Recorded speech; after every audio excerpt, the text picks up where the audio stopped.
It is the second half of the day at Breakpoint in Abu Dhabi, the capital of capital, and we're talking to Loopscale, one of the most exciting projects in the Solana ecosystem. I implore you, if you have any questions, let them know. We will do our best to bring them up and address them in the next 25 minutes as well. How have you been so far? I've been awesome. The energy is pretty exciting. Right? Yeah. Running around non-stop, Yep. headless chicken vibes. Just sprinted from the Hilton. Meeting after meeting. But I am so stoked you made it, because this is the interview I've been most excited for all day. I love to hear it. I'm excited to chat. I feel like you were one of the first people we chatted with, like, before we launched publicly. And then, like, have kind of had regular, and it's been up only. I'm an unabashed Loopscale maxi. So. I can confirm Finn has not shut up about this conversation, so this is absolutely true. The new format, has it been more difficult to navigate, less difficult to navigate? 5 minutes, everyone's getting 5 to 10 minutes on stage. We're struggling to keep up with the information flow. Must be similar to you. Yes, I did the debate earlier, and so that was kind of intense. I mean, you just can't prepare quite as much as you would prepare for like a product keynote or something. But I do like the venue. I feel like there's great places to meet people. The weather is lovely. It feels like it's a summertime in some tropical area, so no complaints there. Awesome. And you guys have actually been involved in Solana for ages. You know, people think of Loopscale as a 2025 app, but you know, you and Loop, you've been involved since very, very early days. How does it feel? What's it like seeing Breakpoint at this scale compared to years in the past? It's awesome. And I mean, like you said, we've been kind of iterating for several years and have attended Breakpoint with various products. But obviously this is the year where I feel like Loopscale kind of had a breakout moment, obviously a lot further to go. And so it's cool coming to this Breakpoint after kind of 4 or 5 years, and also the amount of new people in the space. I remember after the first Breakpoint, I felt like I knew everyone. The second Breakpoint, I was like, wow, there's like so many people. And then I feel like this Breakpoint, I don't really recognize anyone. It's all like new faces, and it's growing so quickly, which is awesome. And I think what's been really cool for you guys is that this is the first time that you're here with a live product, and you can get that real feedback from actual users kind of in the flesh. Yeah, it's been so awesome. Yeah, running into people who are Loopscale users and stuff, and it doesn't get old. So that's been really fun. Awesome. So we'll get right into the nitty-gritty details. On-chain data shows that the majority of assets that integrate with Loopscale, I'm thinking of ZBTC, I'm thinking of the breadth of LSTs, they've seen their supplies extrapolate, and they've seen huge growth just driven by you integrate with Loopscale, and all of a sudden your supply grows, your usage grows, and your adoption grows. Why is Loopscale so powerful in that respect? What is it about the model and what makes you different from other linear protocols that makes that so palatable for asset issuers? Yeah, that's definitely kind of something that we've been trying to drive home, is this idea that Loopscale is the place to scale new assets. And if you look at all the kind of new launches over the past 6 months, Loopscale has been kind of a large part of these different assets, whether it's Hilo or Onry. And I think paramount to that is a structural difference in Loopscale's architecture. Of course, there's an element of newness to Loopscale, and we've been working like super tirelessly with each of these protocols we launched with, and it's definitely a handheld effort. But beyond that, the idea that you can have a credit market without having deep DEX liquidity from day one, and that DEX liquidity and credit markets actually go hand in hand, is something that we've been trying to push forward, because I think a lot of asset issuers come to this space and think they need these super deep liquid markets. But if you have a pricing mechanism, whether that's like for tokenized reinsurance and Onry's product, where they have a published NAV, that as long as you have that pricing mechanism and that there's a willing lender, that there should be a credit market, and DEX liquidity is kind of downstream from that, has been something that we've been trying to push forward. And I think you've seen that in the past like 6 to 9 months, which has been awesome. So does that offer you infinitely more composability with the range of assets you can have? Because like you say, you don't need these profoundly deep liquidity pools. You know, you have an ask and you have a bid, and it matches, and that's the beauty of it. Exactly. And so like, for example, Etherfuse, which is a market we integrated relatively recently as well, you have, and this was something we introduced at Accelerate, was this idea of sponsored vaults, of maybe traditional lenders or like retail lenders aren't willing to take the risk to lend against Orca LPs at a super low rate, or Etherfuse assets at a super low rate. But those protocols usually have partners, or those protocols are willing to lend at favorable rates for those assets, because not only are they earning interest on their cash, and it's a way for them to incentivize growth that's not like throwing out free money, but they also have like an outsized return, where it's not just the APY that they're earning, but it's the growth of their protocol and their TVL. And so you're seeing that with like Etherfuse and Orca and Sanctum, and so we're excited to kind of see that use case grow over time. You mentioned Onry. Onry's been one of the breakout assets, I think, for Loopscale. the growth is tremendous.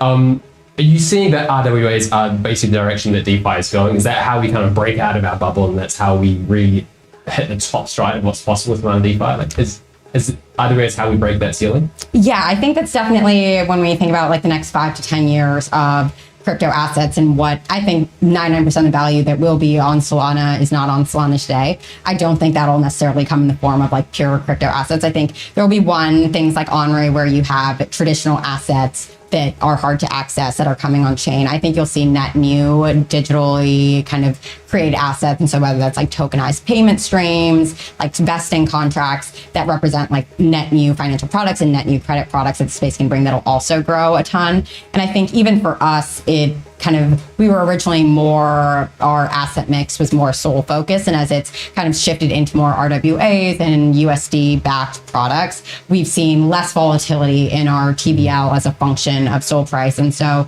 our TVL has been up over the past month and 2 months despite SOL price being down. And so that's a function of, and I think it's obviously net positive for the space if you're able to kind of unravel the infrastructure and the assets. So there are two kind of distinct things, and you can have TVL go up even despite price movements. And so the counter argument to that is that, a lot of RWA yield is very trust me bro based. Yeah.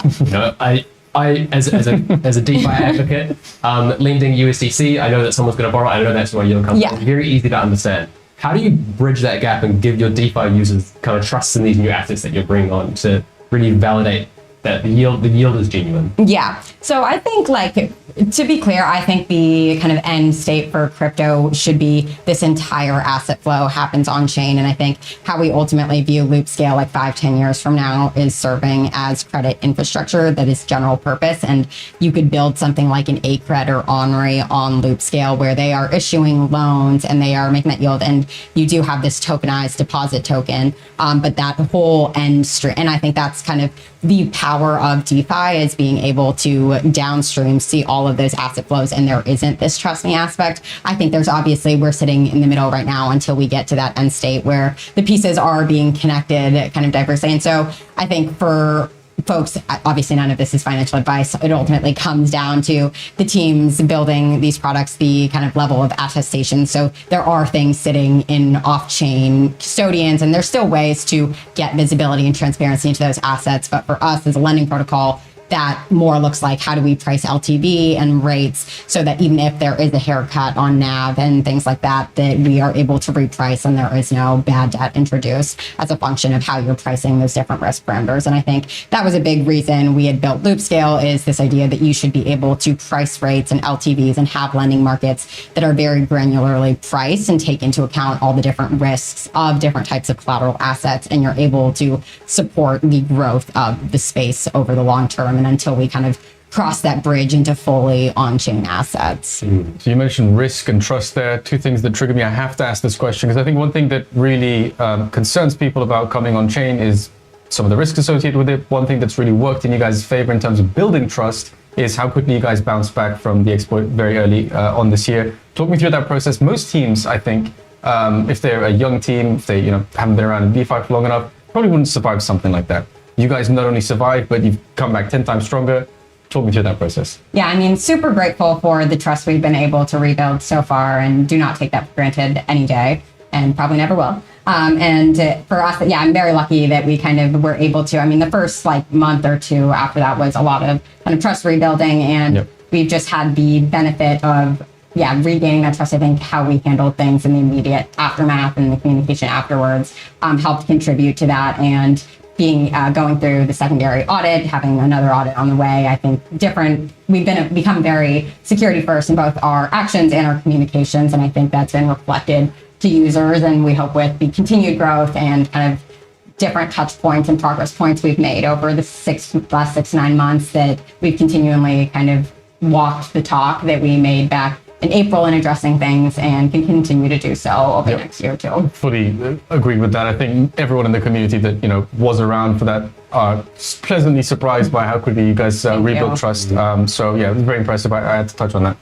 Yes, it was a pivotal part of our journey, but really excited to kind of have made it out to the other side. Absolutely. Yeah. Swinging back to institutional talk, we have had Anthony Scaramucci in, we've had Raoul Paul in this morning. both of them said one of the biggest unlocks in 2026 is going to be clarity getting pushed through. What does that mean for you guys specifically? What does that mean for the trickle-down effect of Solana DeFi if that goes through?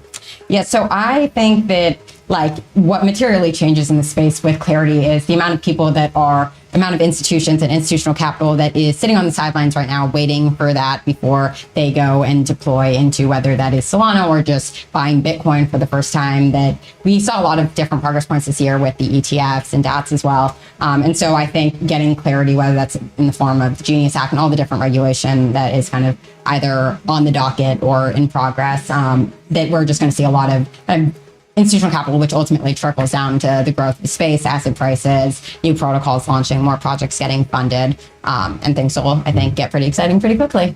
My lunary dream vision is that all these ETFs, they get LST filled and they start, looping it up and they start really stretching and sweating those assets. Is that something that would pose a systemic risk, do you think? Or do you think we can actually handle that level of capital flow? Yeah, so I think that's like an interesting point, right? You have all these DATs and there's been like various levels of conversation around them deploying into DeFi, and there's been press releases and stuff like that. And these apps ultimately have a lot of SOL on their balance sheet, and like there is the question of like how much demand is there in DeFi for borrowing or lending SOL. But I think the ultimate truth is like the staking yields are good and verifiable yields. You see like 6 to 8%, and then looping those yields and the bar rate, like the economics of the kind of trade that they'd all be making make sense. And I think the stewards of the capital are responsible enough to gradually introduce that. I don't know that the ecosystem quite transparently could handle like $1 billion injection on day one, but I don't think you would see that kind of deployment. And I think it would be, from what I've heard, a more gradual kind of introduction into the space over time. Yeah. When we talk about that and we talk about looping up with LSTs, big topic conversation at the moment is SIMD 441. Arguably, if that goes through and we drop issuance, we drop staking rewards, that makes LSTs and a lot of Solana DeFi less productive. How do you see that as a DeFi app operator? Yeah, so I mean, we do have a good bit of LST staking or LST looping volume, and I think obviously we might see a consolidation of LSTs. And I think ultimately as a DeFi app, we've found that users are relatively, I don't know if this is a hot take, but relatively agnostic to specific LSTs, and it's less about pledging allegiance and it's more about like optimizing APY. And so I think it's important to consider like the health of the network and the decentralization of the network. But ultimately, I think having more active participants and to kind of stake getting aggregated to more active participants in the network and stewards of the network isn't necessarily a bad thing. And I think users will loop the same LST, even if it's a larger LST or belongs to a larger validator.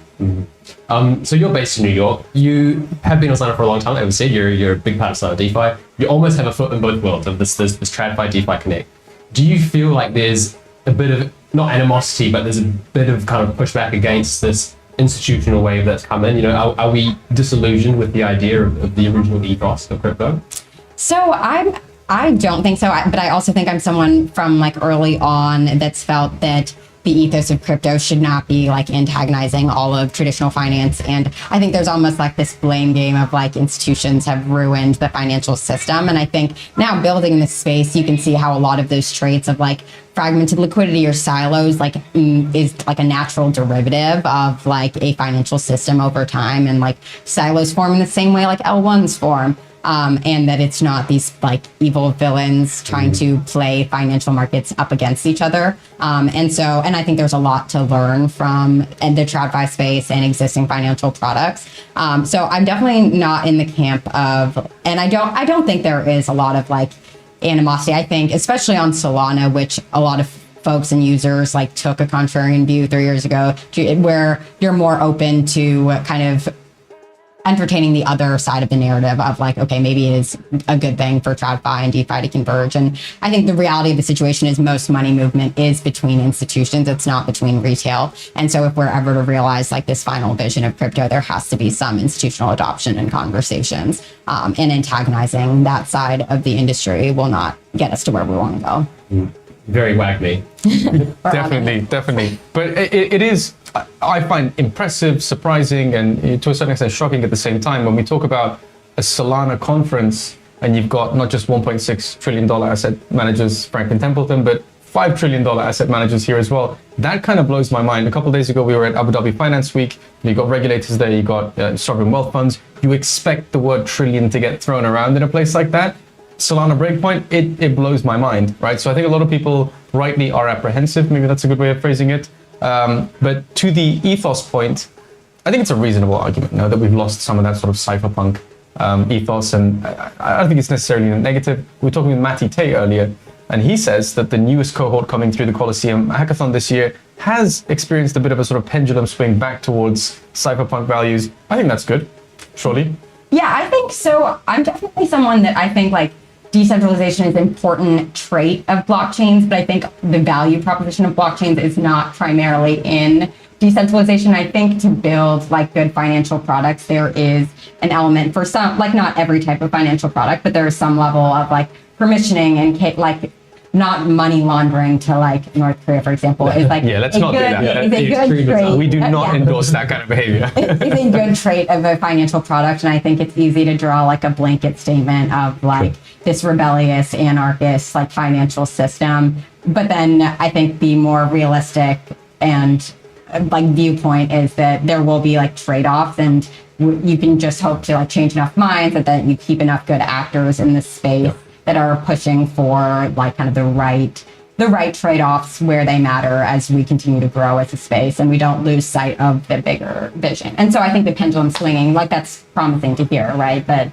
like as long as we keep the pendulum swinging and that it does come back the other way, that it feels positive for the ecosystem. Absolutely. So overall net positive that we're sharing a stage and a room and an arena, if you will, with trillion-dollar asset managers. I think it's better than them not being here. Absolutely. For sure. Absolutely. Yeah, fully agree with you. That's my only other risk question, really. I think otherwise, just based on all the talks this morning, the announcements seems overall bullish. But I have to ask you about cycles. Maybe your personal opinion on this one. Are we still in a bull run, or is the last sort of price action of the last 2-3 months cemented the fact that we're in a bear run? Loopscale TVL is up, and that is the number I look at every Let's morning. go. Yeah, we like that. So We like that. That's a good way. I'm agnostic to prices. Perfect. Perfect. 2026. Are you super excited for any particular reason, or is it the overall ecosystem's sort of direction, trajectory that excites you more? You think about 2024 and 2025, arguably meme coins retail adoption, now in 2025 institutional adoption, sort of easy to say, stable coins did great, meme coins did great. Is 2026 going to be another one of those stories, or is it just going to be across the board the ecosystem is doing great? Does any one thing really excite you? I mean, I think it'll be a breakout year for sure, especially on the side of institutional adoption. I think we got like the taste of that at the beginning of the year with like different executive orders and stuff like that. But I think as different legislation becomes more concrete over the next year, and some of these different, I think prior to 2025, we had a lot of announcement by of different like institutions announcing products. But this year, there's been actually like tokens on chain issued by these institutions in DeFi products. We launched product with Securitize and ACRED, and the assets are there. It's not just a press release. And I think that the fact that things started to trickle down in that way this year, I think it's only going to explode over. And if you think about how quickly things moved this year from like Q1 to Q4, like I can't imagine there's not a doubling of that effect. Surely. Yeah, we were talking with Raul Powell earlier about the banana zone. He's like, just be patient, guys. It's going to happen. I'm just feeling relax. good. I'm feeling good. Okay, that's what we want to hear. That's what we want to hear. Bullish energy going into 2026. I think is really important. Talking to a lot of people before coming here, they sort of had this expectation that, this was the final pump. I think it was Cast founder put a tweet out saying it's okay if we have one last leg up and then it just crashes down to 50K. Like, be ready for these outcomes. Price is not the be all and end all. And I think some people took that a bit too far to heart, and they were like, oh my God, it's going to be game over by 2026. But it's important that we have some bullish optimism as well, right? Yeah, I'm not serious. I'm joking, not joking when I say that I literally don't know what the price of Bitcoin or Sol is today. I like the energy in this conference and everything going on. I think that is how it should be. Like, we're at a technical conference where people are talking about things we're building on the chain. Absolutely, yeah. People aren't watching the charts. No one has the charts up. And that is what Solana is a piece of technical infrastructure for financial markets. And so I think no matter what happens, it's been 5 years of different prices and things seem to only get better on the long arc. And keep building, keep shipping. That's the spirit. that's the spirit of Solana. That's what we want to hear. I think we're going to wrap up and get George in shortly. Before we let you go, people have been asking me to ask you, in the immortal words of Donald Trump, I've got millions and millions of Loopscale points. Points? What's the alpha? Of course, points. I'm pretty excited for 2026. Perfect. When? Q1, Q2? There's only 4 of them. How many? My team will kill me if I we're on our way. But is there an announcement this week that people should pay attention to? You're going to drop some hints, indication as to when in 2026 this might happen? We have some announcements coming this week. Okay, and where should people go, aside from SolanaFloor, where should people go to find out the alpha in the next 2 days? Loopscale Twitter, we've got the Loopscale handle now, not Loopscale Labs anymore. Awesome. Big moves. So yep, our Twitter is where you'll find, our X is where you'll find the latest. Exciting. You've got 48 hours to follow Loopscale, and some alpha is going to come. Point system, alpha. It's what everybody wants to hear about. So, Mary, thank you so much for joining us. Really, really appreciate it. Thank you so much. And I personally am going to be glued to your account for the next 48 hours. I know he will be. Cool. We're waiting. Thank you so much. Thank you guys both.